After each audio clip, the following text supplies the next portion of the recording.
তো আমরা ওইটা সূত্র ধরে দুইটা টিম যে খুলনায় গেল, একটা আমাদের টিম থানার টিম আর একটা সিটিডিসির টিম, এই দুইটা টিম একত্রে কাজ করে আমরা খুলনা থেকে শেয়ারের দেওয়া তথ্য এবং অন্যান্য আমাদের যে তথ্য প্রযুক্তি বিশ্লেষণ করে আরো যে দুইজন কিলিং মিশনে সরাসরি অংশগ্রহণ করেছিল, এটা হচ্ছে রাফিন আর শাহরিয়ার নাজিম জয়, এই দুইজনকে আমরা খুলনার লবণচর এলাকা থেকে আমরা কিন্তু গ্রেপ্তার করি।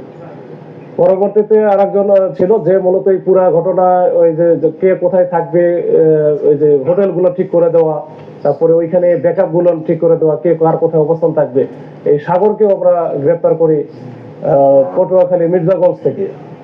তো পটুয়াখালী মির্জাগঞ্জ থেকে গ্রেপ্তার করার পরে আমরা এটা নিয়ে আসার আমরা মোট 4 জনকে আমরা আসলে ওই সময় গ্রেপ্তার করতে সক্ষম হই। পরবর্তীতে তাদের জিজ্ঞাসাবাদে পরে দেখা যায় যে এদেরকে যারা রিক্রুট করেছে বা যারা ভাড়ায় নিয়ে আসছে এবং যারা মূলত কোঅর্ডিনেট করছে, এই 2-3 জনের নাম পাওয়া যায়। এর মধ্যে একজন ছিল সালাউদ্দিন ওরফে সাকা ওরফে সাগর।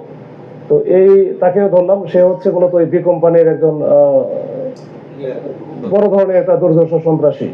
তো যার কথা শুনলে ওই এলাকায় নাকি মাস্তানি, মানে ব্যাপক বড় মাস্তান আর কি, ওইখানে সবাই চুপচাপ থাকে আর কি। তো তাকে আমরা যখন ধরলাম যে সেই বিষয়গুলো পুরো টোটাল বিষয়টা কোঅর্ডিনেট করছে। তো যাই হোক, আমরা মোটামুটি এখন পর্যন্ত 5 জনকে ধরেছি।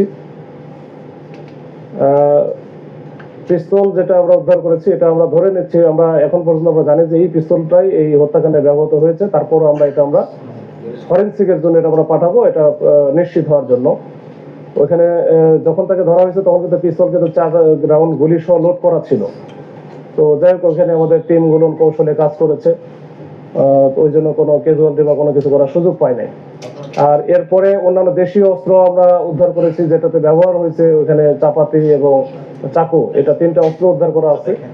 তো এই মোটামুটি বিষয়। আর এটার ঘটনাটার যেটা মূল রহস্য, মানে ঘটনাটার লিঙ্কেজ যেটা আমরা পেয়েছি মোটামুটি এখন পর্যন্ত, যে এই 4 জন সালাউদ্দিন বাদ দিয়ে যে 4 জন আমরা এর আগে ধরলাম, যে শিহাব, রাফিন, জয় এবং সাগর, তারা কিন্তু সবই রিক্রুট করা বা এদের হচ্ছে ভাড়ায় নিয়ে আসা, এবং সবারই বাড়ি খুলনা অঞ্চলে।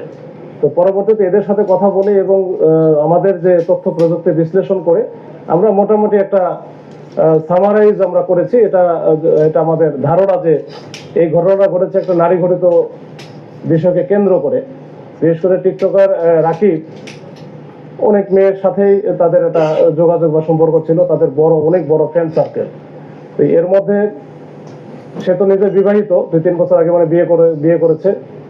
তারপরও সাফা নামে একটা মেয়েকে মনে হয় 4-5 মাস আগে সে বিয়ে করে। এটা অনেকটা বাজি ধরে বা এরকম কিছু একটা শুনে তাদের বন্ধু বান্ধবের কাছ থেকে আমরা শুনলাম। আর আরেকটা মেয়ে আছে তার সাথে একত্রে টিকটক করে, এটা হচ্ছে মন ওরফে জান্নাত। এই মন ওরফে জান্নাতের আবার হাজবেন্ড যে আছে সাজিদ, এই সাজিদের সাথেও ভালো সম্পর্ক ছিল তার আগের থেকেই। তো সাজিদ আবার ড্রাগ ডিলার এবং ড্রাগের ব্যবসা করে এবং খুলনা অঞ্চলে তার বসবাস। এবং এই যে জান্নাত বা মনের সাথে তার যে সম্পর্ক, এটা হয়তো কোন পর্যায়ে গেছে এটা আমি হয়তো জান্নাতের সাথে কথা বলে আমরা বুঝতে পারবো, বা রাকিব তো বেঁচে নেই।